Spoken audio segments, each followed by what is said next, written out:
नमस्कार, तुम्हा सर्वांचे स्वागत करते पुन्हा एका नवीन व्हिडिओमध्ये। तर आज आपण बघणार आहोत गाजरची इन्स्टंट चटणी।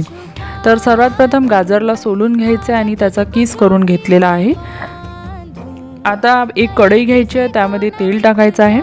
तेल गरम झाल्यानंतर त्यामध्ये मोहरी टाकायची आहे। मोहरी फुटल्यानंतर त्यामध्ये हिंग आणि जिरं घातलेलं आहे।